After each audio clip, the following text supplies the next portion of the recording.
Wow, this crowd is better than most of the curling crowds I've played in front of. Awesome. 2010, the Winter Olympics in Vancouver. I have been asked so many times what it was like.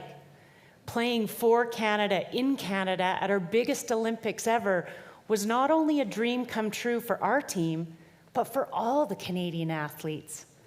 Wearing that maple leaf, that red and white, that feeling is still beyond words for me. And when we walked in to BC Place for those opening ceremonies, as Team Canada, heard that roar and felt that emotion from the 70,000 Canadians in that building and the millions across our country, the realization hit us. We were Olympians. It was life-changing. And then, almost 2 weeks later, we were standing on that podium being presented with our medal. We were so proud to be Canadian and proud of what we'd done for our country and for ourselves. And as they placed that silver medal around my neck, I saw more than a shiny piece of silver with an incredibly beautiful design. I saw our vision and what it took to achieve it.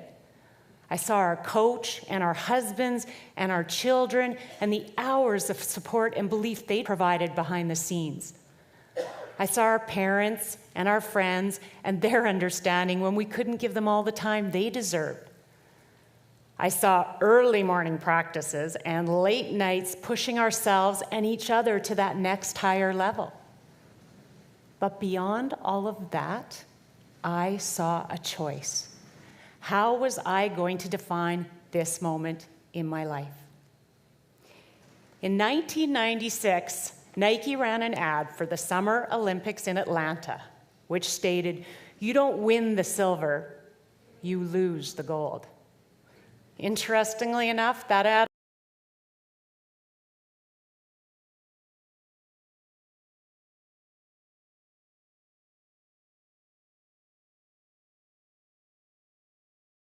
only ran for a few weeks until it was pulled. People didn't like it. I never forgot it. So in that moment, on that podium, was I going to allow a shoe company's ad to define our team's accomplishments? Or was I going to decide how the next chapter in my story would read? What if I chose to see the silver we won? What if I chose to see the success?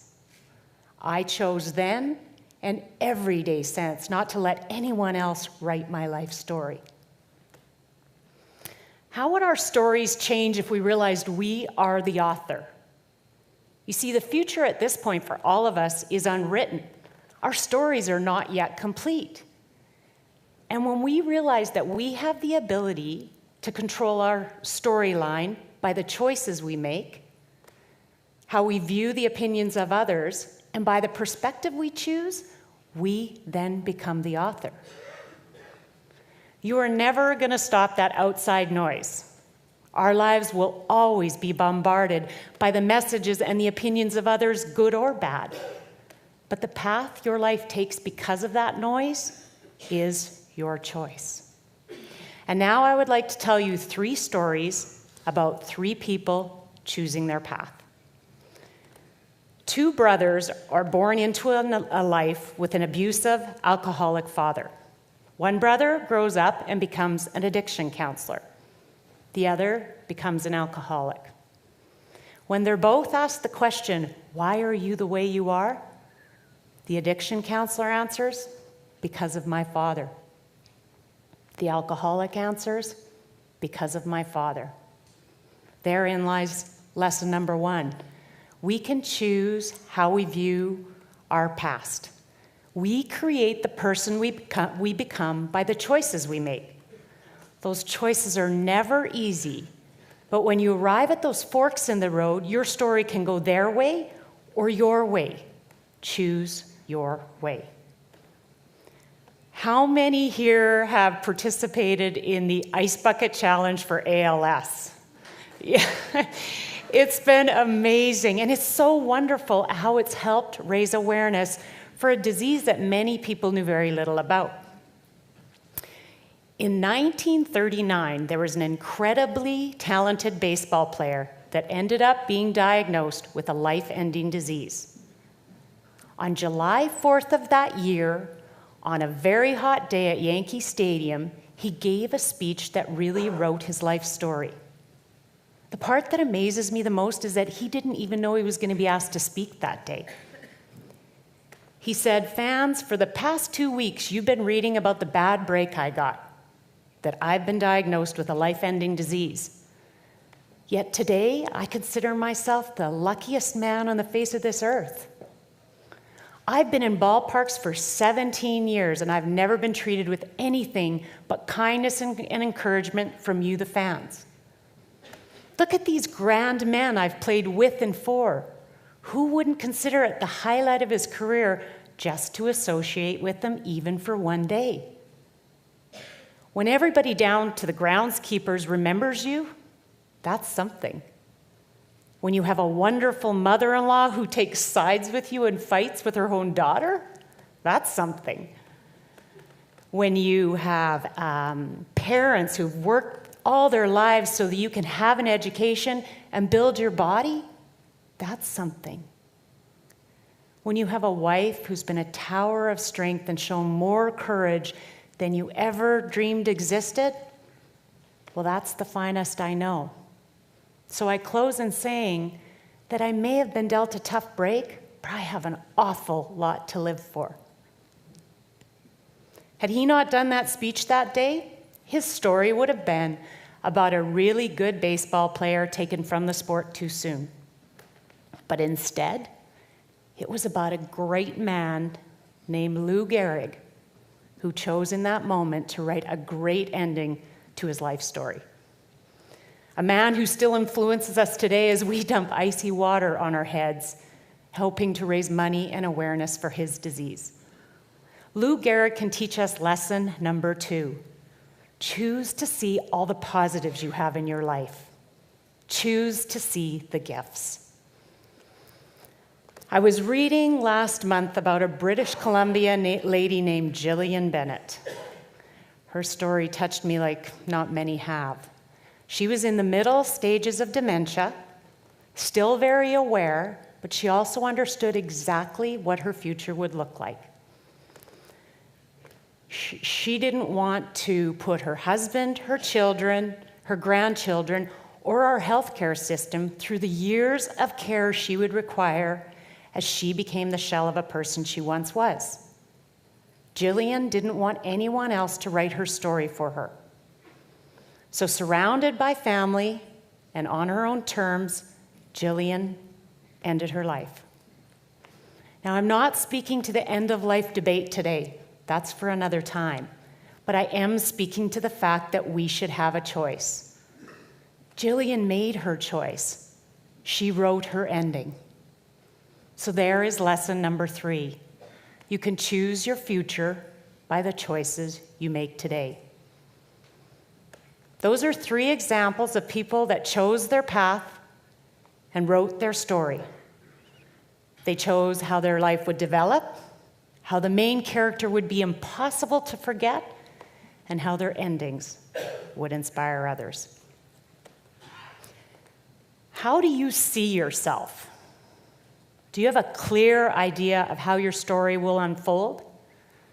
Is it an action adventure? Is it a romance, or is it a thriller? What does the cover of your book look like?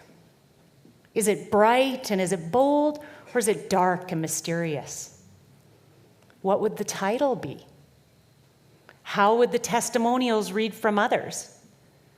And would that main character, that mirror of yourself, be someone you'd be honored to meet? Many, many years ago, a young junior girls curling team lost their first provincial final. And they were pretty upset, but they quickly got over it and realized that they had many years ahead of them to win. The parents of one of the girls came up after the game. They were devastated. What happened out there? You guys may never get another chance like that again. The parents of one of the other girls came up and they said, great game. That was so exciting. You guys are going to do it next time. One little girl never curled after that year. I never saw her again. One little girl did do it. She went on to win a silver medal for her country. You're never going to stop the noise, and you do not need to listen to the opinions of others. It's your choice how you filter those stories. Who I am today as a person is miles ahead of who I was when I stepped onto that podium in 2010. Because I'm choosing to live the life that I intend. Because I'm choosing at those forks in the road to see the success. The friends made, the medals won, and the life well lived.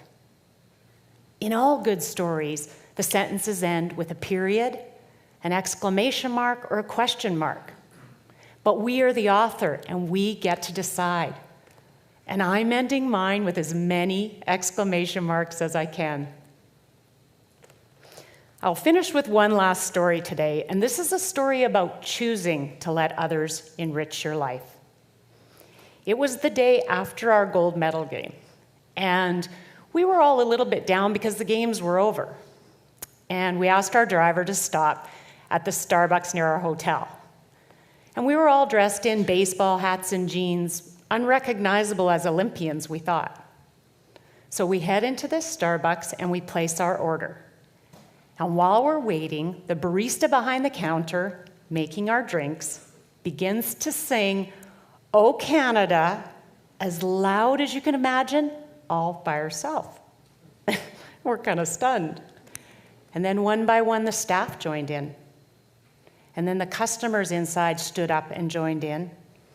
And people came in off the street, and they sang the entire national anthem to our team. They were so proud. And we just stood there with tears in our eyes and realized we were too. And because of those people that day in Starbucks, complete strangers, I saw what the next chapter in my story was going to look like.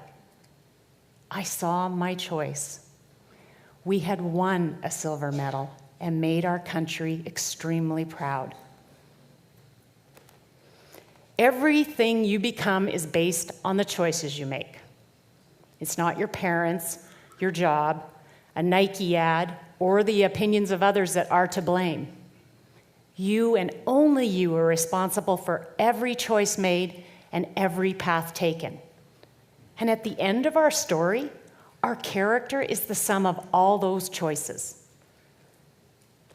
If I can leave you today with any words of wisdom, they come from an iconic Harley-Davidson ad, which says, when you write the story of your life, don't let anyone else hold the pen.